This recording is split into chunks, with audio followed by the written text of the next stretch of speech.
Hello everybody, welcome back. Today we are going to discuss about lists in Python. So before going in and discussing about the list, so we should know about a term called sequence. What is a sequence? An object that contains multiple items of data is called as a sequence. That is, the items are stored one after the other in a sequential order. Okay. So the types of sequence available are lists and tuples. So what is a list and what is a tuple? We are going to discuss in detail. So lists are generally mutable, that is you can change the elements inside the list. But a tuple is immutable. You cannot change the elements inside the tuple. Now, what is a list? An object that contain multiple data items. What do you mean by contain multiple data item? It can have different data types. It can have integer, float, character. It can have a string, list. So this is called as a containing multiple data items. So an item in a list is called as the element. Now how do I write a list? List name is equal to, you open the square bracket, item 1, item 2 till item n, and close the square bracket. So always you should remember a list is placed between the square brackets. Empty list does not have anything inside it. Okay. The values in the list need not be unique. It can be repeated. Also we should remember lists are ordered. It means the items have a defined order. It's not going to change. Now we'll see how to work with a list. Suppose L1 is a list. So it has 3 items inside it: 56, 78.94 and Python. So we can observe that 56 is an integer, 78.94 is a float, Python is the string. So if you're trying to add new elements inside the list, it will be always stored at the end of the list. Suppose if I wanted to add a character, for example C, then it will be added after Python. You can also use the list function to convert the type of objects to list. Now what are the properties? We know the elements inside the list are ordered. They contain objects of different types.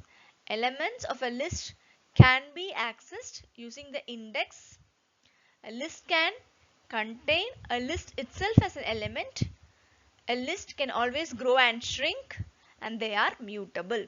So these are the different properties you should remember when you are creating a list. Next, we'll talk about the list operations. So how to create a list? So we know that how to write a list. List name is equal to, open the square bracket and give the elements inside the list separated by a comma. Here an list is created. The name of the list is A. We have opened the square bracket and placed the elements. Now here we have placed everything as integers separated by commas. So when you are trying to print the list A, so the output is going to be a list separated by commas. Next we'll see how to do indexing. Indexing is accessing the element at a particular position. Now we know this is our list. So we are going to access the elements at a particular position. Now when I print A of 0, so the index starts from the first element in the list. So this is 0, this is 1, this is 2, 5 is 3, then 4, 5, 6 and so on. So when I try to print A of 0, it is going to print 2. When I print A of 8, the element at position 8 will be printed, that is 10. Now when I am using A of minus 1 in my print statement, it indicates it's a negative indexing. Negative indexing starts from the last item. So 10 will be minus 1, then minus 2, minus 3, minus 4 and so on. So my output will be 10. Now next, slicing. What does slice do? If I wanted to access a particular portion of a list, then I can go for the concept of slicing. So always I can use the start and stop position to specify where I have to start and where I have to end. Now here if we have specified 0 till 3. So what will happen? It will print the elements starting from 0 and one element before the specified index here. Now I have specified 3. So the elements till 2 will be printed. So 0, 1 and 2. These index positions will be printed. So my output will be 2, 3 and 4.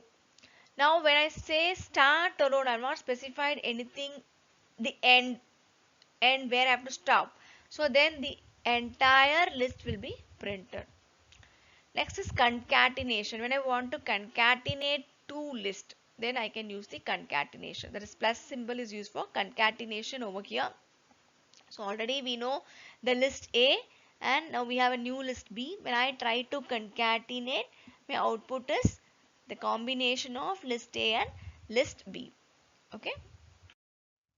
Next is updating. Now if I wanted to update an element at a particular position, I can do it with the help of the index. Here we have said we have given A of 2, okay, is equal to 100. So when I try to print it, the list will be updated like 2, 3, whatever element is at position 2 will be updated by 100. Okay. Next we'll discuss about membership operator. There are two membership operators. One is in, another one is not in. In is returns true if the element is present in that particular list. Not in, if it is not in that list, it's going to print true, otherwise it's going to return false. Okay. Now we are checking the condition 5 in A. Yes, 5 is in the list A. So my output is true. Now we are trying to print 100 in A. 100 is not in the list. So it's going to print false. Now how does not in works? 2 not in A, but 2 is in A. So what is the output? The output is false. Next we'll discuss about the comparison operator. So when I want to compare two lists, then I can use a comparison, that is equal to operator. Returns true if all elements in both the list are same. Now we are checking the condition as A equal to B, but both are not equal. So it's going to print false. Now I'm going to use not equal to. A is not equal to B. Yes, A is not equal to B. This is A, this is B. So it's going to print true. So the last operation we'll see is the repetition operator, that is the asterisk is the operator used. So you can specify the number of times you wanted to repeat the elements inside the list. Now first I have given A with 0 times. So it's going to print an empty list. Now when I say 2, 2 times the list will be repeated. You can observe that 1, 2, 3, 1, 2, 3. When I say 3, 1, 2, 3, 1, 2, 3 and 1, 2, 3. Okay, these are some of the list operations.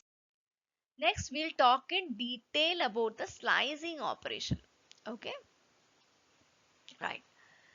So we can see various way to slice the list. The first one is, you can see, returns the entire list. When I give list of, simply if I give colon, then it is going to print the entire list. Okay. Now here is the example. We have a list LST. If I am printing print LST of, simply if I give colon, then my entire list will be printed. Now if I am specifying only the start and if I am not specifying the end, okay, my start position is 3 over here. Okay, it will start from 0, 1, 2 and third position, that is it starts from 3 and goes till end. So my output is 9 over here. Okay, now I'm not specifying the start but I'm specifying the end, that is 6. So my index is 0, 1, 2, 3, 4, 5, 6. So we know one number, one position before that till 5. So my output is till 5. So now we have seen individually start with no end with no start. Now we'll give a combination of giving start and end. Okay. 2 to 7. What is 2 here? 0, 1, 2. 2 to 7. So till 6 it will be printed. One number or one position before it.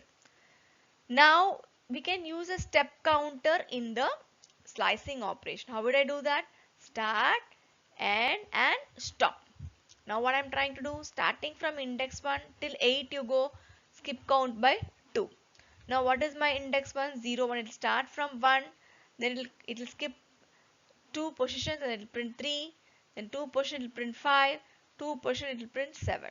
Okay, till 8, so it will print one number, one position before it, that is 7. Okay. Now how to extract from the negative indexing? Okay, negative indexing is here you can see, we know negative indexing starts from the end of the list. So -1, -2, -3, -4 and so on. So we have started it saying that -4. Where is -4? -10, sorry, -1, -2, 3, -4, -5, -4 is from here. So it's from 6 till end it will print. Now how to reverse a list? If you want to reverse a list, it's very simple. Just give you don't give start stop, just give the end. So that is the skip counting only give. So what will happen? The entire list will be reversed. And the last position, here it is just skipping by 2 positions and printing like only the even numbers 2, 4, 6, 8, 0, 2, 4, 6, 8. So these are various slice operations. Now we'll discuss some of the list functions. Okay. Now what does this all do? Returns true if all the items in the list have a true value. Okay. Now yes, there are items, then it's going to be true. Any returns true if even one items in the list has a true value. Okay. Yes, there is item, so it's print true. Enumerate returns an enumerate object consisting of index and the value of the all items, and most importantly it returns the list as a tuple pair because we're going to have an index for it. So you can see here it will give an index 0a, 1b, 2c, 3d and 4e. Next is minimum. Okay, this function returns the item with the lowest value from the list. So what is the lowest value here? 1. Sorted. What does the sorted function do? This function returns a sorted result of the list. So this is our input. Now we are going to print it. Let's see. 1, 1, 3, 4, 5, 7, 9. What is the original list? This is the original list. Okay.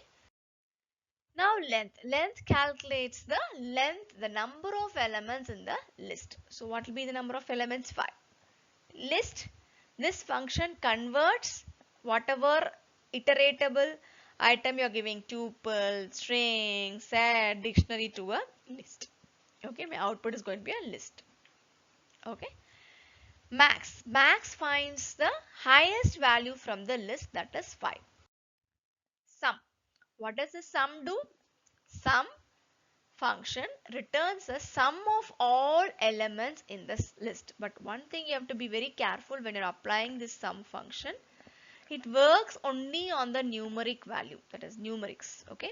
Otherwise it will return an error. If you're going to mix it up with if your string is, if your list is going to consist of mixed data type, then you cannot apply sum over it. Okay. Now we can see an example. Here it is fully integers. So what will be? My output is 57. Now observe this list. So there is a combination of characters here, B and 7. What does Python do?